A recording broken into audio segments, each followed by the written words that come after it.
Hey there everyone, Hitesh here, back again with another video, and welcome to the video where we'll be finishing up this app. And by this time you'll be having a lot more sophisticated understanding of navigation. You'll be able to handle any navigation. So just to give you a brief summary again onto this one. So we have this app.tsx where we injected our navigation, which is navigation container. We use the stack navigator. So the initial route that we will be having is going to be home. This is the screen which will be responsible for it, and this is the screen responsible for the product details, which is a detail component. Now we have also enabled in the home that, hey, this is where we'll be doing a majority of our magic work. But in case you noticed, here in the app.tsx, we are also exporting the parameters which are expected. So home route don't expect any parameters, but the detail route expect a parameter to be passed on onto it to show the details one. And based on this, we'll be working on. And that's it. Now let's go ahead and work on with the home. First, let's import all the things that we are going to require. The most important thing is the type. What type of data we need to inject onto this one. So again, this is dependent on if there is something which is expected or not. This is usually type is expected in the case of the details. So probably a little bit a wrong place to write it. So I'll just hit in a couple of enters. The first thing that we'll be bringing up is native screen props, because we need to extract some props as well. And we need to send some prop in the navigation as well. So let me go ahead and first import the React navigation related stuff. Navigation. So the first is we are going to import something that is going to from, and that will come from @ React navigation native stack. What we are going to be bringing up is pretty easy one. So native stack screen props. There we go. Apart from this, we need a root stack param list as well. And by the way, if you remember, this is in the app. If you remember, root stack param list, so that it knows that, hey, which component is expecting what. So let's go ahead and import something that will be coming up from one directory back. And we need to go into app. So from here, we will be bringing in root stack param list. All right, next we need to bring in the product item and separator, the components that we have built. So let's go ahead and get the product item. And we also need the separator. All right. So these are just the basic components. Feel free to just not import them and have your own components, totally up to you. We also need to bring in product list as well. So we're going to go ahead and say product list. These are coming up from our constant, so no big deal there. Let me go ahead and separate this. This is actually the data. This might be coming up in your case from a database also. That is totally okay. So again, these are navigation related. These are our components, and this is the data that we probably have it. Now let's say that what kind of home props we will be sending it. So we're going to go ahead and say type home props. And this will be native stack screen props, and we'll be saying like this. And here we'll be saying root stack param list, and what kind of parameters you'll be bringing for the component home. In this case, we are not bringing anything, but in case there is a detail list or something, we have to use again exact same code and have to provide the stack param list. So it is aware that what kind of parameters can be coming in this case from the home that we have defined just here. So in this case, it is undefined. But in the future case, this will be helpful. Now here we are going to do is in the home itself, we are going to go ahead and first say that, hey, there might be a navigation that is coming in, and that will be of type home props. This is a correct way of doing the things. If you don't do it, anyways, we are not bringing any parameters, but this is a correct way of doing the things. Okay, I'll bring in some of the styling as well. There is not too much of the styling, but we have already written it. So I'll just bring it up here. So I'll move this one a little here. And we are going to go ahead and replace it with my styling. As you can see, there is just container, nothing else. It's just the container that we have. So that is all what we are going to need. We are going to use a flat list to just loop through all the values. In the flat list, we'll be using a component of product list. There we go. Not product list, actually, the component of product item. Yep. Okay, so here we are going to go ahead and first inject our styling. We just have one style at all. So this one is going to be styles.container. Okay, we don't need home text. We need a flat list for this one. So let's go ahead and inject a flat list just like this. And flat list can be a self-closing one in this case. All right, so now we have a flat list that we can just go ahead. Now let's provide all the compulsory data in the flat list. The first thing is what data you will be looping through. And if you remember, we are bringing this data in the product list format from the constant itself. Okay, so first problem is solved. Now we need to provide the keys as well. So if you remember, into this data in the constant, every single product has an ID. So we can actually go ahead and provide that. So let's provide the key extractor. Key extractor. How you are going to extract the key? It will automatically loop through and will call each item as item. And from there, we are going to go ahead and say item.id. So notice here, it is able to access all the individual element, giving us the proof that we can actually loop through just with this syntax. Okay. Now, next thing, which is really interesting, which is item separator. And this is exactly the component what we have built in. Now, you can provide anything here, a simple line, an emoji. This will be helping in iterating all the values, but a separation there. So it is an item separator component.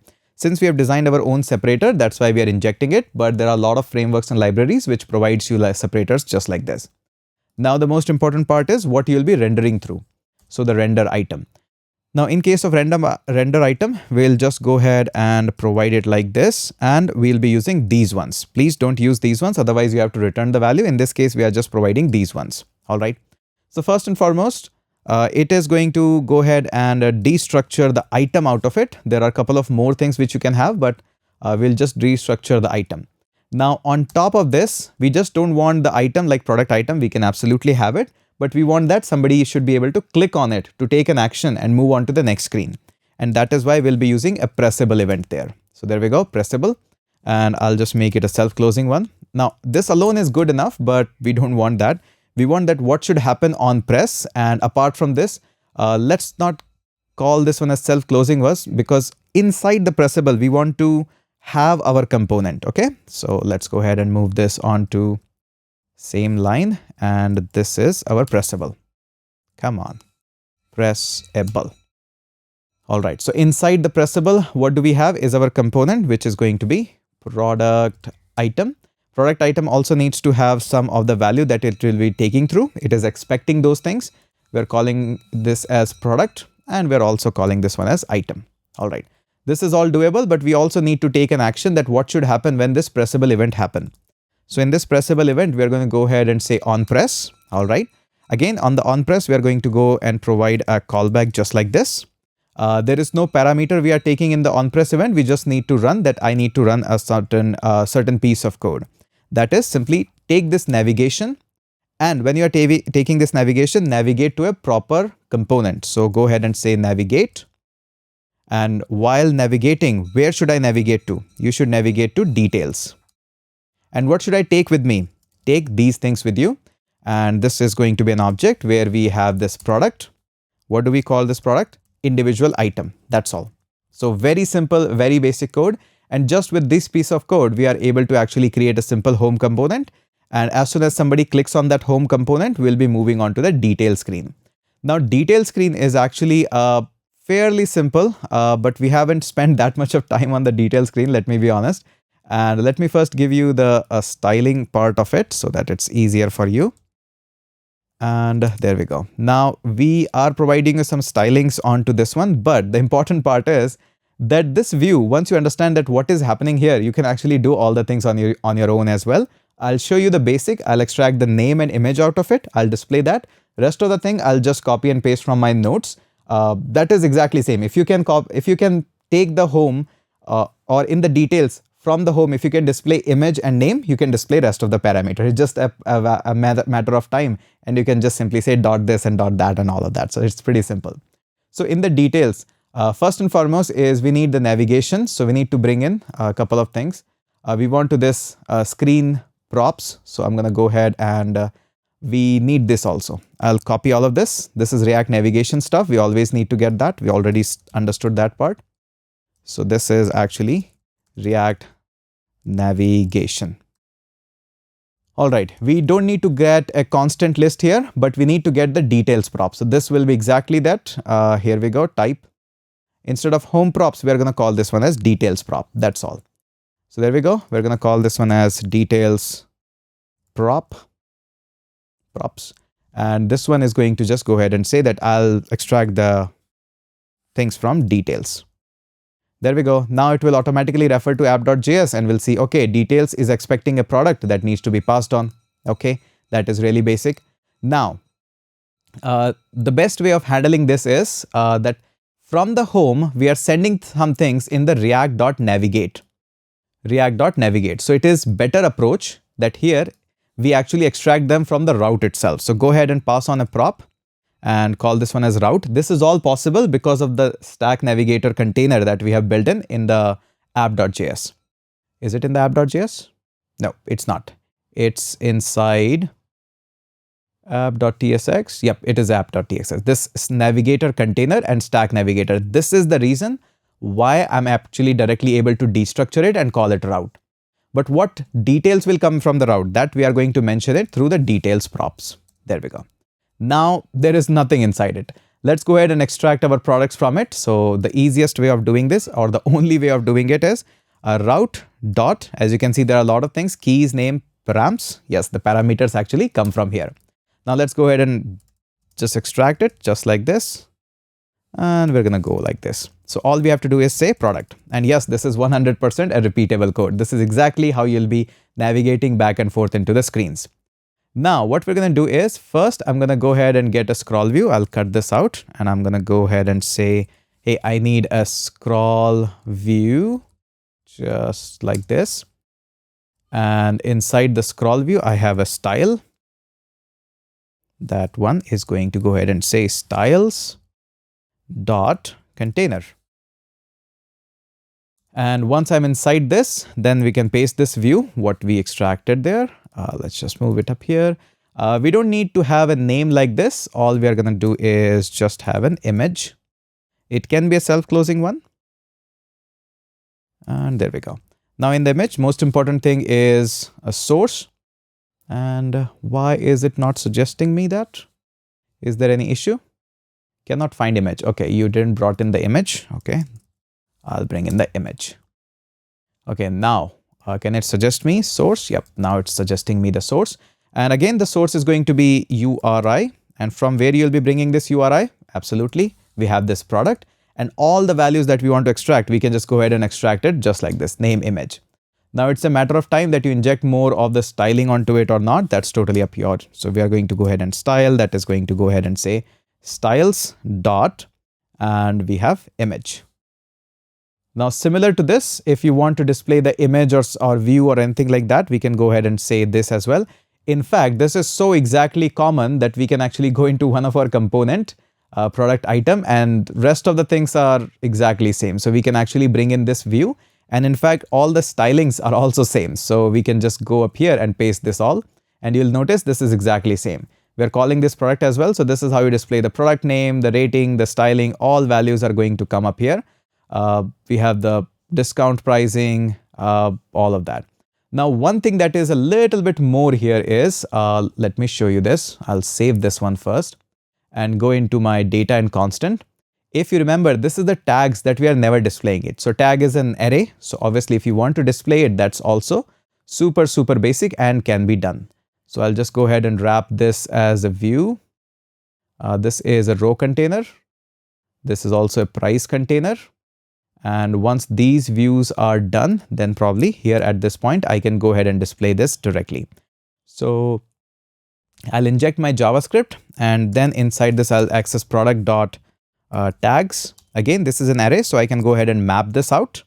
And once I'm mapping this, I know what values are coming in. So I'll just have it like this. And we are going to go like this. Make sure you're using the parentheses, not the curly braces. So in here, I can see that inside the tags, there are actually a tag as well as an index will come to me. So I can use this. So let's just go ahead and say I'll grab a tag. So I'll call this as tag. Feel free to call it anything. And I'll also get index. This is a classic map. And inside this, we can just go ahead and grab a view just like this. There we go. And inside this view, we are going to have a simple text just like this. And whatever the values I want to display, I can go ahead and say tag just like this. Obviously, this view needs a little bit of the key as well. Otherwise, it will be not looping efficiently. So I can go ahead and provide an index here. Now, surely we do have stylings here as well, styles for the badges. So I can add these stylings, but this is totally optional if you want to add it. Otherwise, you can leave it. If you understand the concept, that is whole the idea. And we do have styling for this one as well. I'll just grab it from my notes and copy and paste it. There we go. It's nothing, it's just a boring basic stuff. All right, so this actually sums up that how we have actually done this. Now here is an interesting thing. In the very start of this video, I have actually showed you that how our app looks like. Now here's an interesting assignment for you. I have given you all of this detail. This is working, we have checked it out, but what I want you to do is to revamp this entirely. You have understood the concept of the styling and navigation, all of it. I want that what this output of this is, just go ahead and share a screenshot of it and the modified version, how you think that is going to look like. And on top of this, share an article on Hashnode that how you were able to take this project and modify the styling of it. Go crazy all in the styling. And I would love to see that what and how you are actually building all of it. And if you face any problem, join our Discord. I'll share more details about it. All the code is available on my GitHub as well. I'll definitely push this out. You can contribute on the GitHub repository by sharing their article in the open source world, and we would be happily to inject them or take that pull request. That is super amazing way to contribute. Go ahead, share some article about your React Native journey. How is it? Are you enjoying it? Are you learning something? Are you consistent about it? If not, that why is you are not consistent? Probably you can share some tips for others that please don't do this. This actually removes the consistency. There is a lot more that you can share around in the world. Go ahead, write some article around it and share it with us. We would love to see what you are writing up. That's all for this video. Hope you have enjoyed this project. Let's go ahead and catch up in next such project.